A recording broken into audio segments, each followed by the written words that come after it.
Capítulo 1. Punto de vista omnisciente. Ishie, Koneko y Kiba se acercaron a la iglesia con ferocidad para salvar a la monja. La gema verde del guante de Ishie brilla al llegar a la puerta, y Koneko rápidamente arranca las bisagras de una patada. Al entrar en la iglesia, no estaban preparados para lo que les aguardaba. Varios cuerpos yacen en el suelo, algunos tenían marcas de laceraciones en el pecho y a otros les faltaban las cabezas. Mientras el trío pasaba junto a la espantosa vista, Koneko vio un pasadizo que conducía al sótano. Ishie se preparó, Kiba invocó una espada plateada con un diseño peculiar, Koneko empezó a bajar las escaleras y los dos chicos la siguieron de cerca. Al llegar al sótano, vieron algo aún más increíble. 3 ángeles caídos, uno femenino y otro masculino, clavados en las paredes en una posición que representaba la cruz. Los sacerdotes errantes eran una cosa, al fin y al cabo seguían siendo humanos, pero los ángeles caídos eran más fuertes que los humanos y poseían la ventaja de una luz sagrada innata.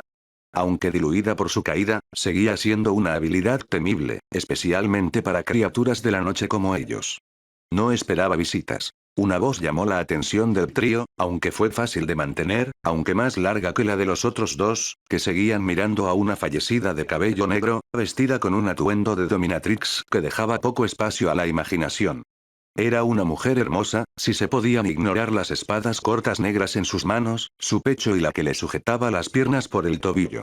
Me costó apartar la mirada y no llorar, pero lo logró, concentrándose en el origen de la voz. Lo que el trío vio fue a un hombre moreno, de cabello plateado y gafas, con atuendo sacerdotal, que sostenía una Biblia y leía mientras se dirigía a ellos sin levantar la vista, absorto en la lectura.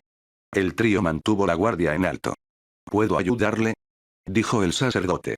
Aún sin levantar la vista. ¿Dónde está Asia?, Ishie gritó, deseando no estar entre los muertos. El sacerdote finalmente levantó la vista, vestida con su hábito de monja, acostada, aunque la ausencia de heridas y el movimiento de su pecho indicaban que estaba bien. Como puedes ver, ella está bien. Sin embargo, puede que tú no lo estés, a menos que puedas explicar por qué estás invadiendo terreno sagrado, demonios. Dijo mientras se quitaba las gafas, dejando al descubierto sus ojos plateados con pupilas en forma de cruz. Su respuesta los tomó por sorpresa, ya que tiene razón. Están invadiendo su propiedad. Vinimos aquí para rescatar a Asia. Ishie dijo eso con la esperanza de evitar una confrontación. El sacerdote fijó su mirada en Ishie. ¿Por qué? Ella no es parte de tu club de esclavos reencarnados. Su respuesta provocó miradas de disgusto en el trío. El presidente no nos trata como esclavos, retírese del dicho. El sacerdote se rió entre dientes y luego sonrió con suficiencia. Un esclavo que no sabe que es esclavo es simplemente un buen esclavo. El trío frunce el ceño. Eso no es algo agradable que decir, sacerdote-san. Dijo Kiba mientras intentaba mantener la calma, aunque el agarre de su espada decía lo contrario. Sí, retráctate, el presidente Rías es amable y nos trata bien. La sonrisa en su rostro nunca desapareció. Por supuesto que sí, después de todo si tratas bien a un perro no se porta mal, ¿verdad? Esa fue la gota que colmó el vaso. Ishie atacó al sacerdote y levantó su puño enguantado. Retira lo dicho, maldita sea. Ishie golpeó al sacerdote que se apartó del camino y sacó su mano derecha mientras la espada negra salía de su manga y la agarró y la apuntó al estómago expuesto de Ishie, que iba viendo lo que estaba a punto de suceder. Cargó con una velocidad vertiginosa. El sacerdote al ver esto se giró, Ishie lo agarró por el cuello y lo lanzó hacia Kiba, quien al ver que Ishie era arrojado hacia él corrigió su postura para atraparlo. El sacerdote cargó contra Kiba usando a Ishie como ciego, planeando atravesarlos. Koneko, que no dijo ni hizo nada, cargó y saltó de Kiba y se lanzó hacia el sacerdote, quien al verla detuvo su carga y dio una voltereta hacia atrás en el camino.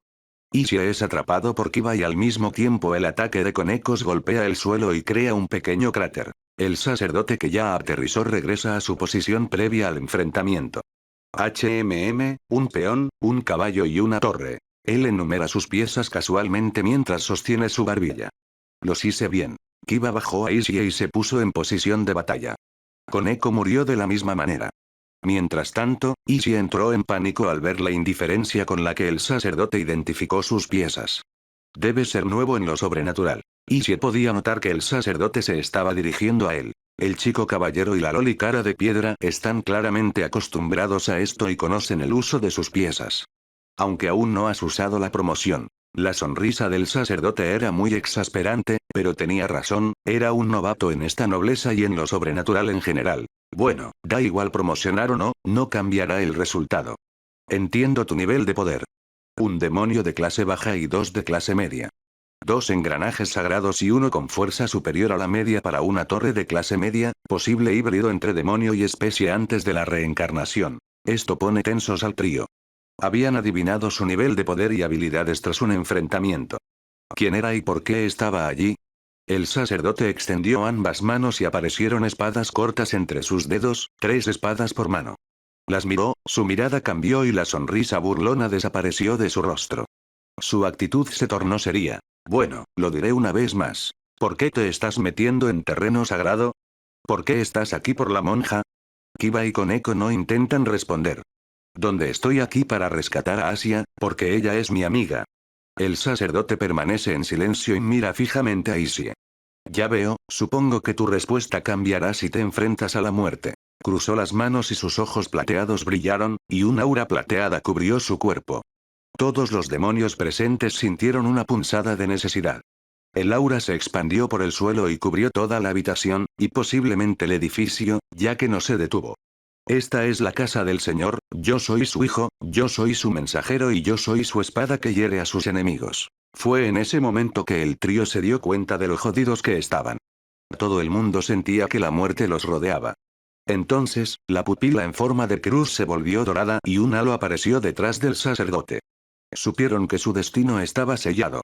Solo esperaban que alguno de ellos escapara y avisara al presidente. Soy el padre Ezequiel, agente de la iglesia, soldado del cielo. Pero esta noche seré tu verdugo. Capítulo 2. Punto de vista omnisciente. Si antes el trío sentía presión tras la declaración del sacerdote, no conocido como Ezequiel, sentían terror, y sus rodillas temblaban. Koneko lo manejó mejor gracias a su habilidad de torre, mientras Kiba luchaba por mantenerse en pie. Isie, sin embargo, cayó de rodillas mientras el terror florecía en su corazón. Su vida pasó ante sus ojos. Ya había muerto una vez, el presidente lo salvó y escuchó que estaba a punto de morir y desperdiciar la oportunidad que le había brindado. No, no desperdiciará la segunda oportunidad que recibió. Derrotará al sacerdote y salvará a Asia. Comienza a ponerse de pie con dificultad, con la mirada perdida. Un brillo verde brillante envolvió la gema en su guantelete como si reaccionara a sus emociones y su guantelete se extendió desde su muñeca hasta su codo. Impulso. Isie sintió un poder como nunca antes al sentir una nueva fuerza en su cuerpo. No entendía del todo qué había pasado, pero no le importaba. Con este nuevo poder, podría vencer a ese miserable precio que se atrevió a llamarlos esclavos a él y a los demás, impidiéndole llegar a Asia. No somos tan interesantes. Ezequiel observaba el guantelete con cierta sorpresa. Su brillante pupila en forma de cruz intentaba descifrar sus secretos. Entonces, su mirada se apartó del guante y miró a Isie a los ojos, que le perforaban el alma. Pero de nuevo, 10x0 sigue siendo 0. La mirada de Ezequiel pasó de Isie a Koneko y luego finalmente a Kiba. Serás el primer caballero. Se prepararon para interceptar cualquier ataque que se avecinara, hasta que el trío se dio cuenta de que la voz de Ezequiel provenía de detrás de Kiba y que lo que observaban era una imagen residual, que se disipó rápidamente, seguida por el sonido de espadas atravesando carne. Koneko e Isie bajaron la mirada para ver si las habían apuñalado. Entonces se giraron hacia Kiba justo a tiempo para verlo agarrándose el estómago mientras la sangre le manaba de los dedos y caía de rodillas, apretando los dientes en agonía. Kiba X2. Ambos gritan preocupados por el caballero herido, pero esa distracción les costó cara ya que un sonido familiar vino detrás de ella.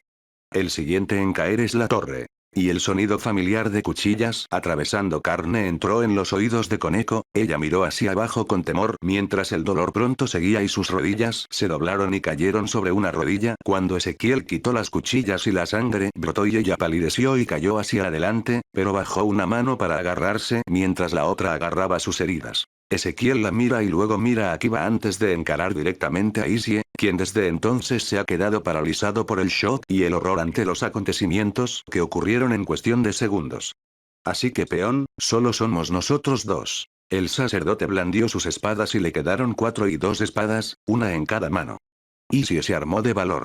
Tenía que hacerlo. De lo contrario, Koneko y Kiba se desangrarían y morirían, y quién sabe qué le haría el sacerdote a Asia. Tenía que derrotar al sacerdote o encontrar la manera de escapar y avisar a la presidenta para que los apoyara con Akeno Senpai. Impulso. Sintió la familiar sensación de poder que lo invadía, pero también una tensión en su cuerpo. Tenía que actuar mientras aún conservaba este poder. Ezequiel cruzó las espadas sobre su pecho, la cruz en sus ojos y el halo brillando con una luz etérea. Ishii parpadeó y desapareció, y una sensación como si alguien le hubiera trazado una línea en el pecho y le hubiera pinchado la espalda lo golpeó antes de que la línea trazada y el punto pinchado le ardieran. La sangre brotó de su mejilla y atravesó el nuevo orificio en su abdomen. Ishii se desplomó y griega. Gemidos. Ah. Restablecer. Las lágrimas brotaron de los ojos de Ishii al desaparecer su guantelete, y el dolor se duplicó al desvanecerse la fuerza que lo ayudaba a soportarlo, dejándolo sumido en su tormento. Mientras Ishii gemía, Kiba apretó los dientes mientras su piel palidecía cada segundo, un síntoma que Koneko compartió mientras algunas lágrimas llenaban las comisuras de sus ojos mientras su piel intentaba armonizar con su cabello. ¿Sabías que las criaturas de la oscuridad, reencarnadas o no, temen a la luz? Ezequiel se dirigió al trío caído, mientras Kiba lo miraba con ojos que ardían con una mezcla desigual de miedo y odio, un sentimiento que Koneko compartía, aunque Ishii parecía desmayarse del dolor. La intoxicación leve, como cualquier veneno, empeora antes de mejorar. Las armas de Ezequiel habían desaparecido, el brillo de sus pupilas se desvaneció y sus gafas volvieron a su rostro, aunque su halo aún permanecía. Ahora estaba de vuelta en la posición original antes del enfrentamiento y su Biblia estaba de nuevo en la mano mientras se ocupaba de su contenido y de su conversación, tan unilateral como era. La sensación de ardor que sientes en tus heridas, que busca borrar tu propia existencia del plano mortal, del mismísimo plano donde residen sus hijos. La visión de Kiba se estaba volviendo borrosa y el sacerdote comenzaba a convertirse en los sacerdotes. Un frío dulce le llenaba la frente y las heridas de su cuerpo empezaban a ennegrecerse, con signos de podredumbre visibles bajo su ropa en los bordes de las heridas. Pronto pereceréis, así que quizá vosotros dos me deis respuestas, ya que el peón ha decidido dormir durante su última hora. El brazo de Koneko temblaba para mantenerla alejada del grupo y la podredumbre se estaba extendiendo desde sus heridas hacia el resto de su cuerpo, por lo poco que se podía ver. ¿Por qué viniste a salvar a la monja? ¿Por qué has invadido terreno sagrado? Quizás si respondes con la verdad, tu tormento será un poco más soportable. La visión de Kiba se agitó como si pensara en su venganza que aún debía ejecutar y luego su cuerpo se rindió mientras tosía sangre negra y luego cayó hacia adelante, sin saberse su destino. Entonces solo tú, Torre. Koneko apenas aguantaba, podía sentir cómo las últimas brasas de fuerza abandonaban su cuerpo como la imagen de una voluptuosa mujer mayor con cabello negro y ojos dorados de gato, orejas de gato y una cola partida en dos. Su visión se nubla mientras las brasas se extinguen y ella se desploma. Hermana. Ezequiel levanta la mirada de su Biblia. Qué decepcionante. Entonces el edificio tiembla y Ezequiel entrecierra los ojos mientras cierra su Biblia y esta desaparece y él firma. No puedo leer en paz. Se quita las gafas al ver entrar a dos nuevos jugadores. Uno era pelirrojo y vestía uniforme escolar, y el otro, un pelirrojo, tenía el pelo negro y vestía un uniforme blanco y rojo de sacerdote sintoísta, lo que le hizo levantar una ceja.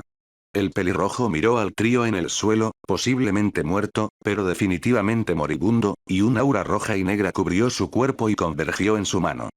¿Cómo se atreven a hacer esto, mis siervos? Capítulo 3. Punto de vista omnisciente. Ezequiel observó a sus nuevos invitados, ambos más fuertes que los tres anteriores. Dos de clase alta, uno de clase baja alta y el otro de clase media alta.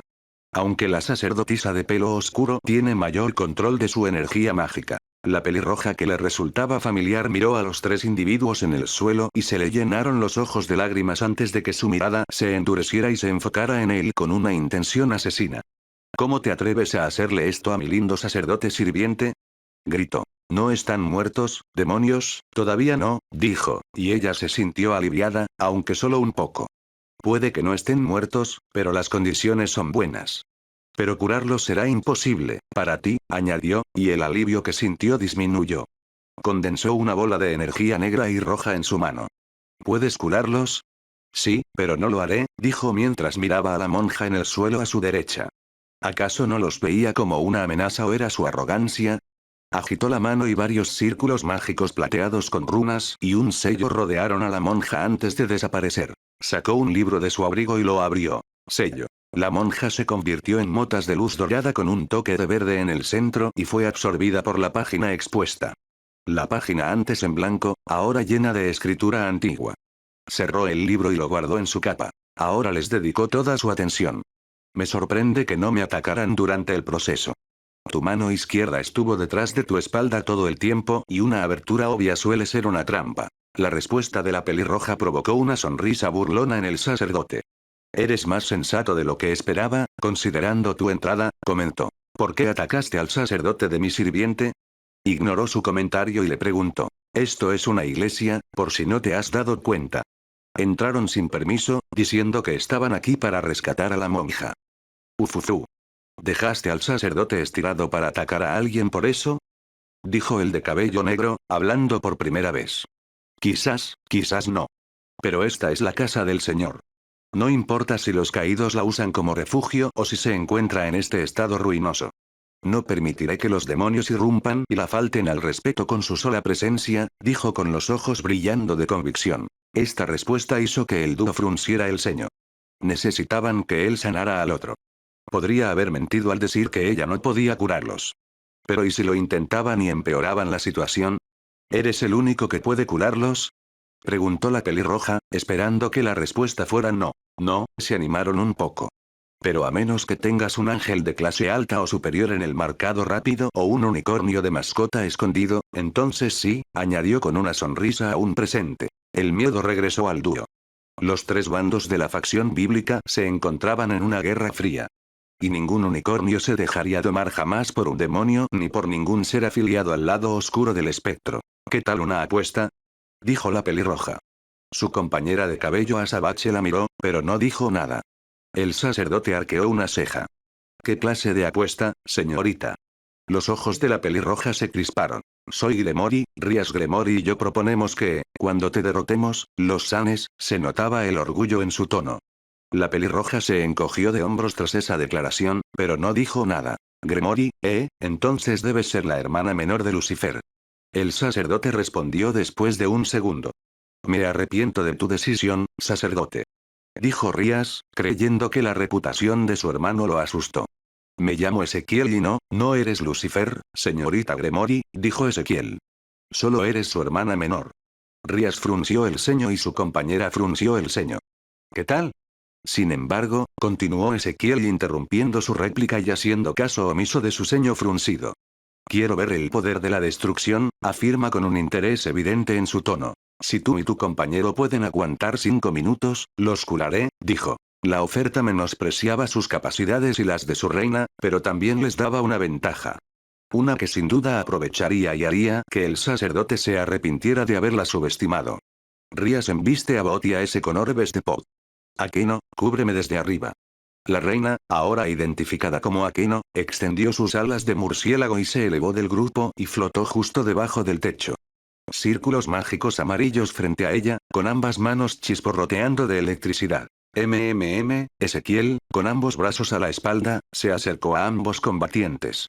A bailar. Una docena de círculos mágicos dorados con diversos símbolos y runas aparecieron detrás de Ezequiel. Los ojos de Rías y Aqueno se abrieron de par en par mientras sus instintos gritaban peligro.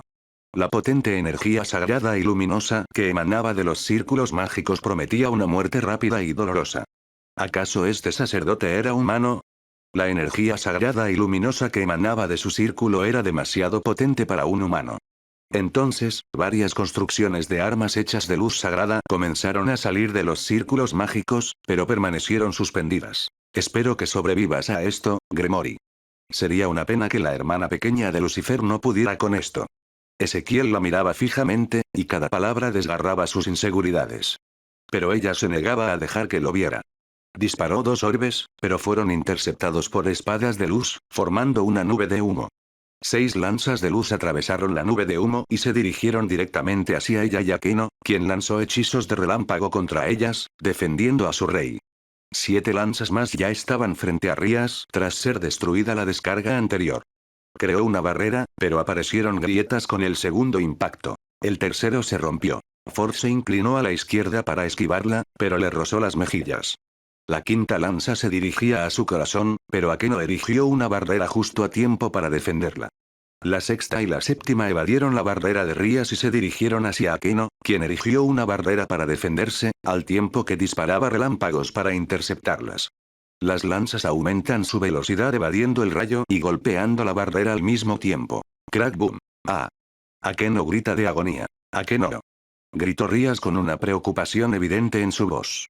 Un cuerpo humeante cayó al suelo, creando una nube de polvo. El traje de Miko de Akeno estaba deshilachado y humeaba. Tenía la piel quemada y un agujero en el hombro que resumaba sangre. Rías corrió hacia su amiga, pero antes de alcanzarla, sintió un hormigueo en el cuello. La muerte se acercaba. Apenas tuvo tiempo de girar el cuello y vio varias lanzas de luz y espadas acercándose. No pudo erigir una barrera a tiempo. Así terminó. Su nobleza murió por no haber hecho su trabajo. No investigó a sus oponentes, dejó que su orgullo la venciera y le costaría caro. Cerró los ojos y aceptó la muerte, esperando que fuera rápida. Ni un minuto, bueno, Ezequiel suspiró decepcionado. Pero entonces, una barrera de hielo irrumpió entre la descarga de armas ligeras y Rías justo antes del impacto. Ezequiel entrecerró los ojos. Solo sintió la llegada de los individuos justo antes de que desplegaran la barrera de hielo. Esto significa que al menos son de clase suprema, problemáticos, pero aún con el alcance de sus capacidades. De ser necesario, invocaría a alguien de su verdadero arsenal. El humo se disipó y una voluptuosa mujer de cabello blanco y ojos rojos, vestida con un traje confeccionado, apareció frente a Rías. Una barrera se erigió sobre Rías y Akeno, protegiéndolas de la onda expansiva. La criada entrecerró los ojos mientras evaluaba a Ezequiel que reflejaba sus acciones. Mi nombre es Grafilla Lucifuge, reina de Sirsech Lucifer. ¿Hay alguna buena razón para atacar a la señorita Gremory? Pregunta Grafilla. Hizo una oferta, perdió, afirma Ezequiel. Si su respuesta la tomó por sorpresa, no se le notó en el rostro. ¿Y su título nobiliario? Invadió suelo sagrado. Había oído hablar de la reina de Lucifer antes y su experiencia en magia de hielo solo era superada por Serafal Leviatán. Ya veo, nos vamos. ¿Nos lo impedirás? Preguntó. No, este santuario ya ha sufrido suficientes daños. Puedes irte. Responde Ezequiel. Muy bien entonces. ¿Cuál es su nombre, sacerdote? Preguntó con la esperanza de obtener alguna información sobre este desconocido. Ezequiel, soldado de los cielos, perdición de todos aquellos que mancillan su nombre, responde mientras el brillo de sus ojos se intensifica antes de desvanecerse y devolver sus pupilas a su estado natural. Clase suprema, media o incluso alta, era lo que podía deducir de su despliegue, pero eso era todo lo que había sobre él. Por eso eligió este resultado en lugar de una confrontación. No sabía nada de él ni de sus habilidades, pero sus instintos, agudizados tras años de entrenamiento, y el conflicto le decía que no debía subestimarlo. Además, Rías estaba a salvo, inconsciente, pero a salvo.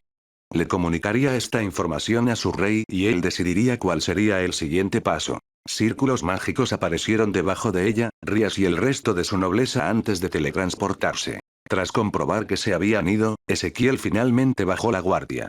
Los círculos mágicos tras él se apagaron y desaparecieron. Observó los daños causados a la iglesia y los letreros. ¡Qué desastre! Capítulo 4. Punto de vista omnisciente. ¿Ha acordado el cielo el lugar de la reunión? Preguntó un hombre de cabello pelirrojo hasta los hombros y penetrantes ojos azules. Sí, Michael ha acordado que la escuela sea el lugar acordado, respondió un hombre de cabello verde y plácidos ojos azul claro que ocultaban una inteligencia aterradora. ¿Crees que realmente podemos lograr la paz, Ajuka? Preguntó el pelirrojo. Al menos la tensión entre los tres bandos de la facción bíblica disminuirá, aunque sea un poco, respondió Ajuka. No hay que apresurarse, Sirsech. Es un proceso delicado, como mínimo. Las cicatrices de la Gran Guerra aún persisten. Y basta con un poco de presión para que vuelvan a sangrar. Sirsech, como siempre, tenía razón. Justo entonces, un círculo mágico apareció en su oficina y entonces aparecieron Grafilla, una Rías inconsciente y su nobleza. En un instante, Sirsech se encontraba junto a su hermana y su esposa. Salvo algunos rasguños y signos de agotamiento, su hermana se encontraba bien. Al examinar su nobleza, una por una, su rostro se frunció al ver que, tras escanearlas con magia, estaban bajo un intenso envenenamiento por luz sagrada. Para un demonio, un combo es una sentencia de muerte. El hecho de que estén vivos significa que su oponente se estaba conteniendo o querían que sufrieran. ¿Qué pasó, Grafilla? Preguntó Sir Sechs, aunque Ajuka también la observaba con interés. Fueron colocadas por un sacerdote en la iglesia abandonada. Las fluctuaciones mágicas indicaban la fuerza de la clase suprema. Sin embargo, su control de la energía mágica sugiere que, para ser superficial, dejó escapar algo para evaluar mi reacción, respondió Grafilla. Sir Sechs frunce el ceño ante su respuesta. Un sacerdote con esa fuerza tendría el rango de cardenal y sería de renombre como Vasco Estrada, la violencia del cielo, un hombre de poder y convicción con el puño limpio, o peor aún con Durandal barra Durendal. Sir Sechs señala que un incidente como este, ocurrido tan cerca de la reunión de las tres facciones, podría ser una coincidencia, aunque no se puede descartar que sea una coincidencia. ¿Quién instigó el ataque? Preguntó. El sacerdote afirmó que estaban invadiendo la propiedad para rescatar a una monja. No les creyó, o sí, pero asumió que se había reencarnado en un demonio. Ambas razones son suficientes para que ataque, considerando lo irritables que son los hombres santos con las iglesias y los lugares sagrados en general. Por no mencionar el acto o intento de reencarnar a un miembro de la iglesia, respondió ella, aportando su opinión. Jajaja, Sir Sechs se frota la frente. El primero frunce el ceño ante un ataque. Es como si un sacerdote entrara en la mansión de un demonio o, dicho sea de paso, en el inframundo. El segundo es una bofetada a la iglesia y un insulto de primer orden que el cielo no dejaría pasar desapercibido si se supiera. ¿Viste a la monja? Intervino Ajuka. Grafilla repasó el incidente mentalmente por un segundo. No, pero considerando el estado de la iglesia, un sacerdote que se precie pondría a salvo a las monjas combatientes antes de la batalla. Reflexiona Ajuka. No te preocupes, monja Juka, lleva al miembro de la nobleza a la unidad de cuidados intensivos del Hospital Citri y comprueba si pueden retirar la luz sagrada de forma segura. Por favor, vela por su bienestar durante su estancia, pidió Sir Sechs. Está bien, también estudiaré la luz sagrada, es bastante potente para que un sacerdote humano pose. Con esa magia verde, aparecieron círculos con símbolos demoníacos bajo su mando y el de Rías antes de que todos desaparecieran. Una leve sonrisa se dibujó en el rostro de Sir Sechs. Su amigo no podía evitarlo a veces cuando se le presentaba material de investigación.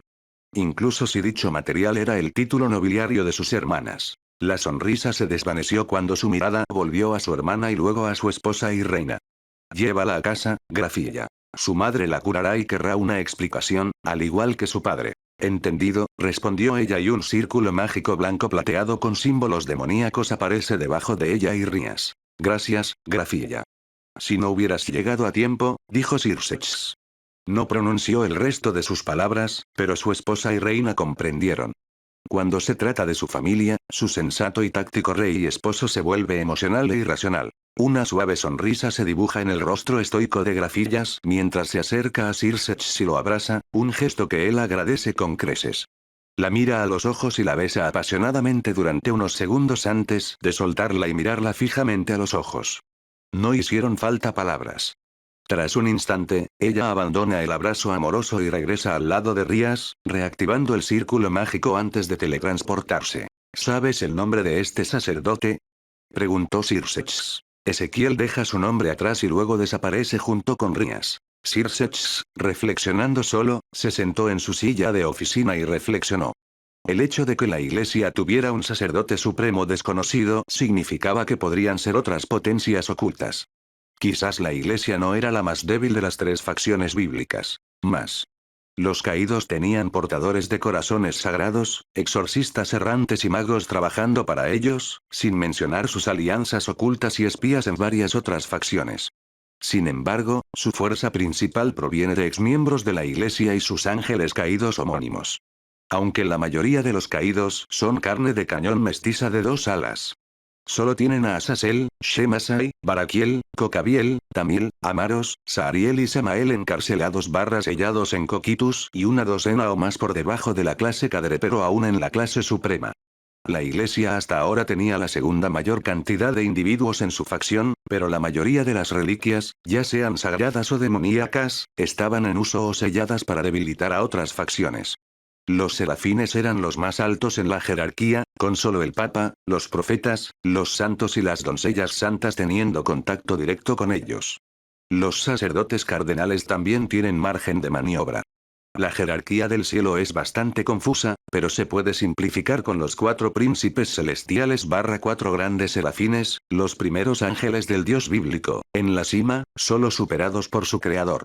Clase de Dios, menor, mayor. Serafines. Clase definitiva, clase cadre. Querubines, tronos. Clase alta. Dominaciones, virtudes. Clase media. Autoridades, principados, arcángeles. Clase baja. Melakim. El inframundo tenía a él y a Juca entre los 10 mejores, convirtiéndolos en la facción más fuerte del trío bíblico, un hecho que a los demonios de todas las generaciones se les subió a la cabeza.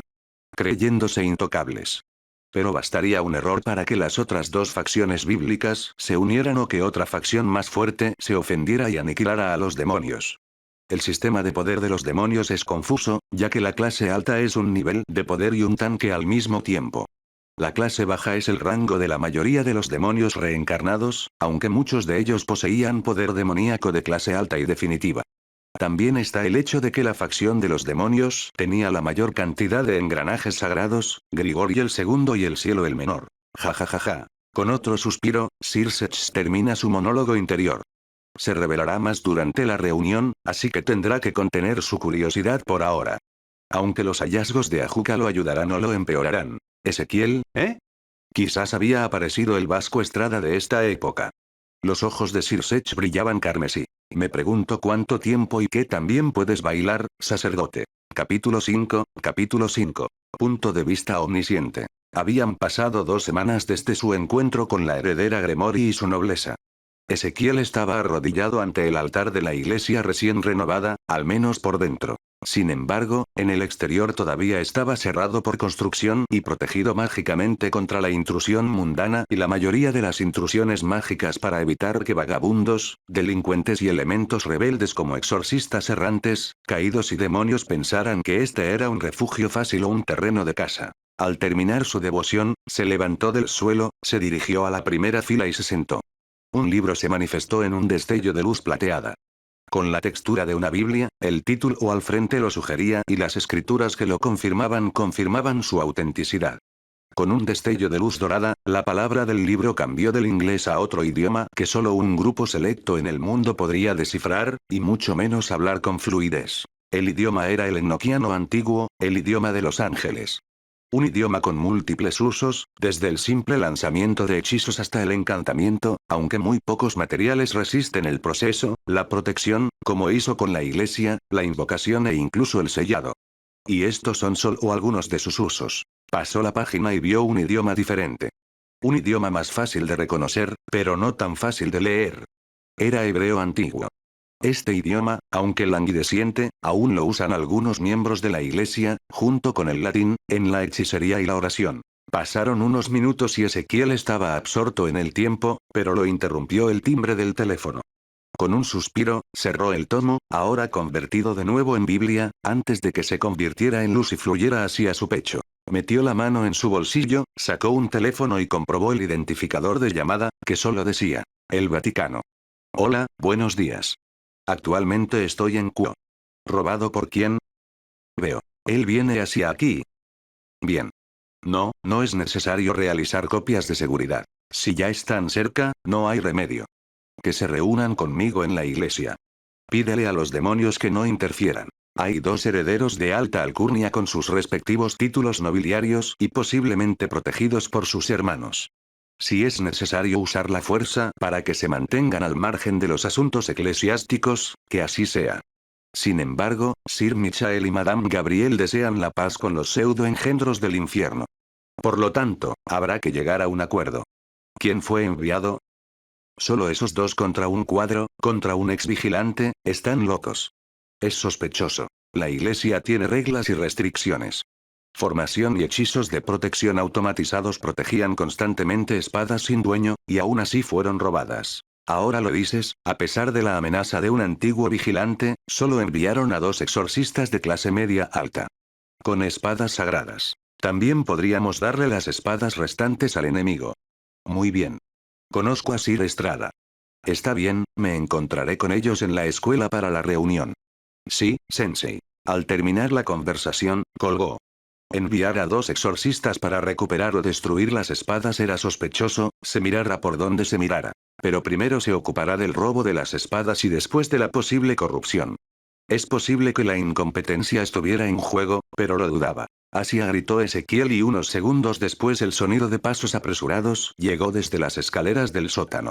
Una monja rubia con ojos esmeralda que reflejaban su alma y su aura de inocencia apareció a la vista. Sí, padre Ezequiel, dijo el Asia. ¿Cuántas veces tengo que decirte que me llames simplemente Ezequiel? Fue su respuesta exasperada, pero una pequeña sonrisa se dibujó en sus labios. Asia se retorcía nerviosamente, ruborizada, mientras apretaba los dedos índice derecho e izquierdo. Antes de que le saliera vapor de las orejas. Está bien cuando estés listo. Asia respiró aliviada. ¿Me necesitabas para algo, padre? Preguntó Asia. Si surgió un asunto importante respecto a la iglesia y debo atenderlo, responde Ezequiel. ¿Hay algo que pueda hacer para ayudar? Preguntó con un dejo de determinación en su tono. No, por ahora no. Solo cuida la iglesia y permanece dentro de los límites de los barrios. Si alguien entra a la fuerza, rompe esta joya y ella hará el resto, dijo, y arrojó una joya con 3 símbolos enoquianos. Me voy, se giró y añadió hacia la entrada de la iglesia. Cuídese, padre Ezequiel, dijo Asia mientras salía del edificio. Una vez afuera, a un vehículo que estaba encantado de no ser visto frente a la iglesia y oculto de la vista de lo mundano mientras no era conducido. Es una Ducati Monster dorada y negra con palabras y diseños que fluyen a lo largo de su cuerpo. Me gusta la frase. Vince mal un bono en la esquina superior derecha de la bicicleta, que significa vence el mal con el bien. O la frase Quo non ascendam. En la esquina superior izquierda, que significa hasta dónde no puedo llegar. Ezequiel convocó un casco y montó la motocicleta, antes de despegar dejando un rastro de polvo mientras se dirigía hacia la Academia Quo. Mientras tanto, en la Academia Quo, en la oficina del consejo estudiantil, Sona Shitri, una morena de ojos violetas conocida como Sona Shitori por los mundanos y los superiores del clan Shitri, reflexionaba sobre una próxima reunión con representantes de la iglesia, de la que le había informado su hermana. Una amiga y reina Tsubaki Shinra, también morena, le sirvió un poco de té antes de regresar a un lado. Ella toma un sorbo y lo saborea. Excelente como siempre, Tsubaki comenta. Mi objetivo es complacer al presidente, responde con una sonrisa. Justo entonces, un joven rubio ceniza entró en la sala. Era su nuevo peón, Sagi Genshiro, con un valor de 4 piezas. Le seguían sus 2 alfiles. La canosa Momo Anika y la morena Reya Kusaka. Su caballo, la pelirroja Tomoe Meguri, y su torre, la marimacha de pelo azul Tsubasa Yura. ¿Aún no están aquí, presidente? Preguntó Sagi mientras afirmaba lo obvio. No, Sagi, todavía falta media hora para la hora señalada, ten paciencia, dijo mientras se ajustaba las gafas que hacían que los cristales brillaran. Lo siento, presidente, dijo Sagi mientras se frotaba la parte posterior de la cabeza. ¿Cuál es el propósito de la reunión, señor presidente? Preguntó Momo. Sí, Momo. La iglesia tiene enemigos en la zona. La reunión es para hablar sobre el acceso a Quo, ya que Rías y yo la gobernamos. Su respuesta deja a Momo reflexionando. Entonces tienen que pedirte permiso. Eso es genial, presidente, comenta Sagi mientras se ríe. En cierto modo, sí, respondió Sona. Se detectaron 2 firmas de energía de origen sagrado en la puerta principal, señor presidente, informa Tsubaki. Ya están aquí, dijo Sona mientras se ajustaban nuevamente las gafas. Sagi alerta a Rías de su llegada, Momo los escoltará hasta aquí, ordenó Sona. Ay presidente, respondieron ambos antes de salir a cumplir sus órdenes. Mientras tanto, en la puerta principal, Ezequiel estaciona su moto y se baja. Tras asegurarse de que no haya nadie cerca, se quita el casco. Se acerca a 2 figuras encapuchadas que se encuentran junto a la puerta. ¿Zenobia e Irina, supongo? Preguntó. Las capuchas todavía están sobre sus cabezas. ¿Entiendes la tarea? Pregunta. Una vez más asienten. Él los mira fijamente por un segundo. Bien, acabemos con este espectáculo de payasos primero, dijo mientras cruzaba la puerta y percibía fácilmente la protección que habían instalado. La cual le pareció poco profesional. El dúo esperó a que pasara a la puerta antes de seguirlo. Era hora de conocer a algunos demonios.